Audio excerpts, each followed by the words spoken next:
Welcome to A Human Perspective, a podcast where I'll be sharing work and personal experiences and learnings. I will also chop it up with guests from time to time who will also share their own perspectives.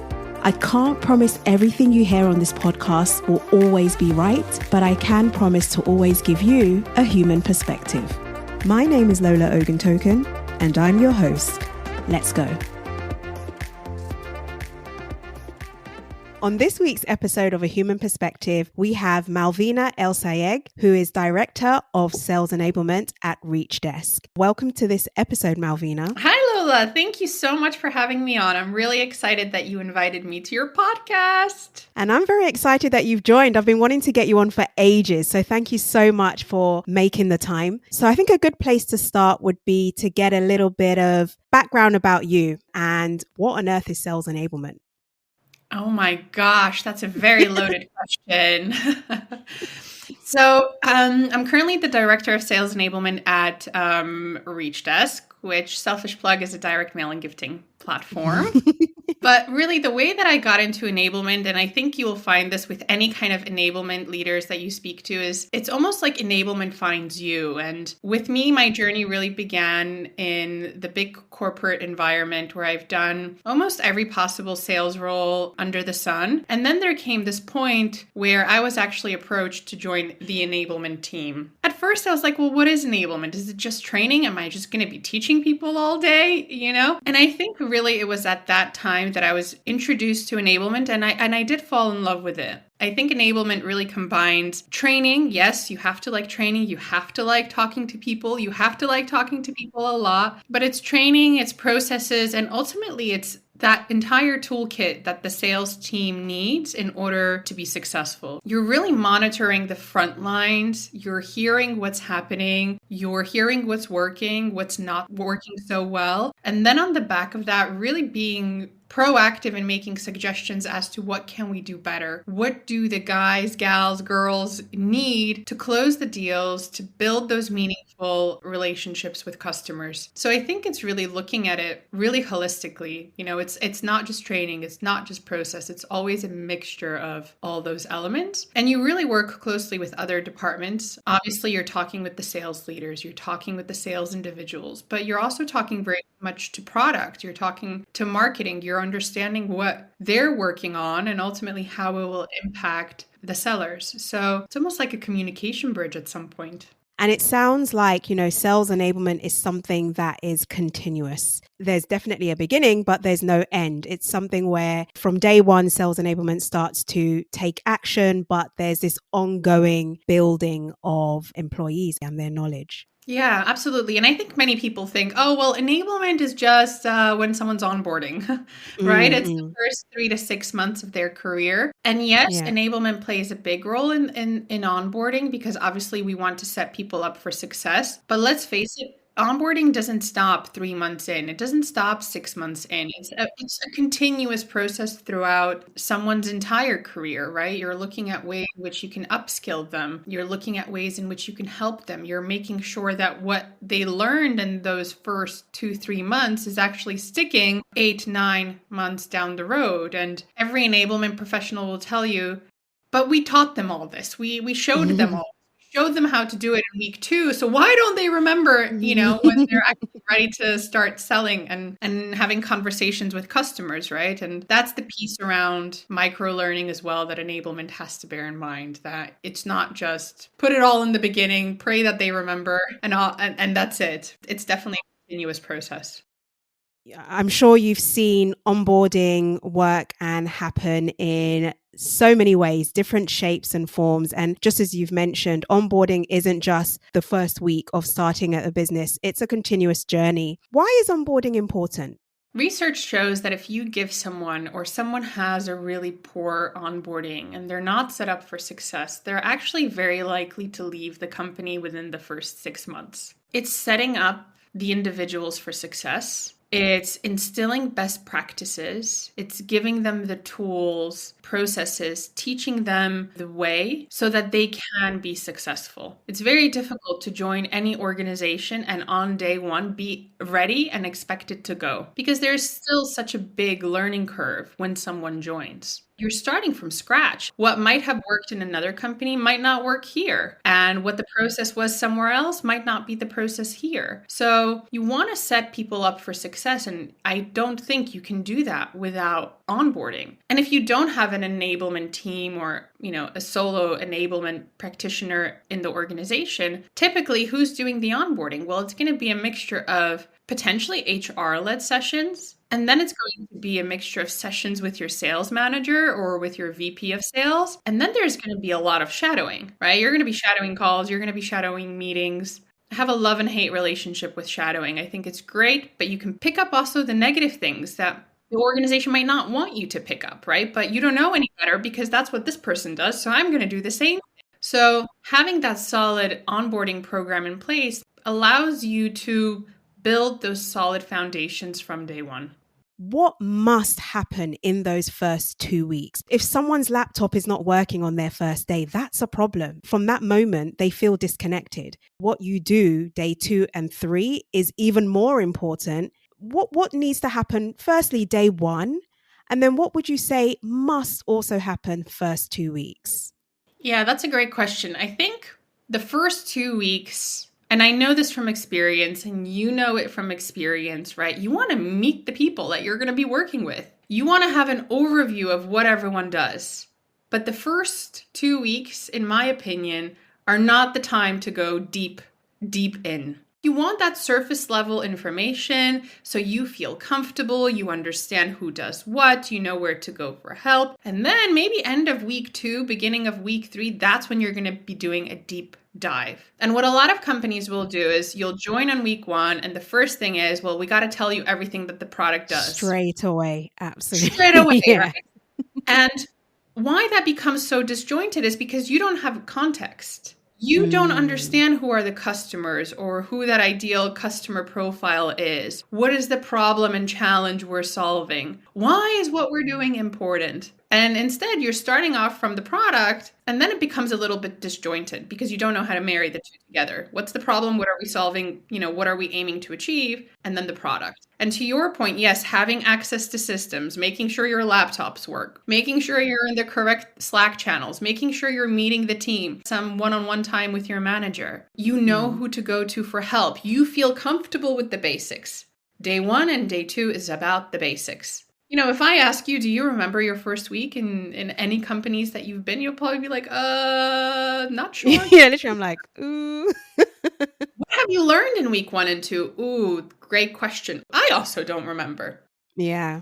Do you know what I find interesting in what you said? Quite often in startup environments, the business and therefore the hiring manager wants that person to be effective from day 1. So what you find you're doing is you're trying to onboard them, getting them integrated into the business. But quite often you're trying to get that person working as soon as possible so that they're adding what we believe to be as much value as possible. How do you manage the business's expectations around this?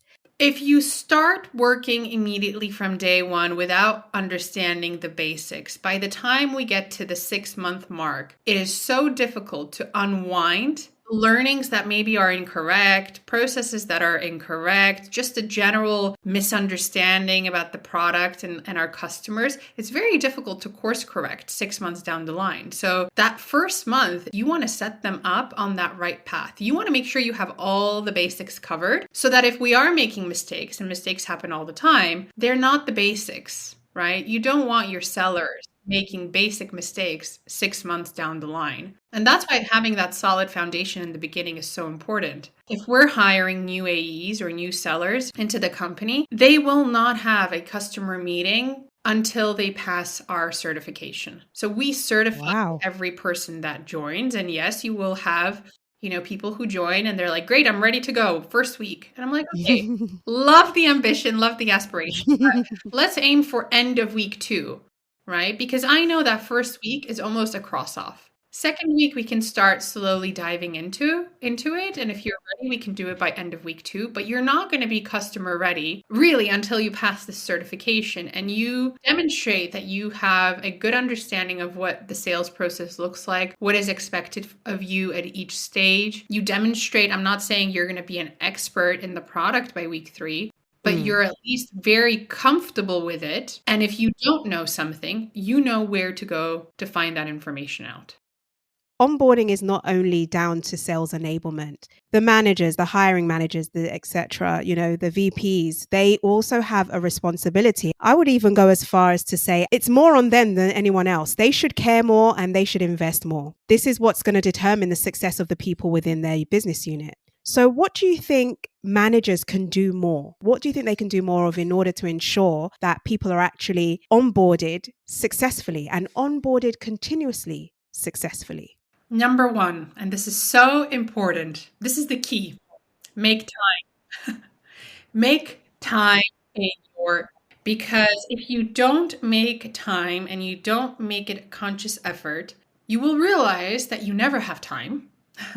And then everything that we talk about, coaching, upskilling, doing call reviews, you will realize that, oh, I haven't done any. Why haven't you done them? Because there is no time. I think time is that first piece. And also having that mindset that you are there to help them. You want to make sure that they're successful. Yeah. You need to communicate with enablement as well. It can't be enablement doing one thing and the sales manager doing another thing in silos. We have to work together, right? So we also have to make time for us to talk. And ultimately, it's a team effort. It is always a team effort.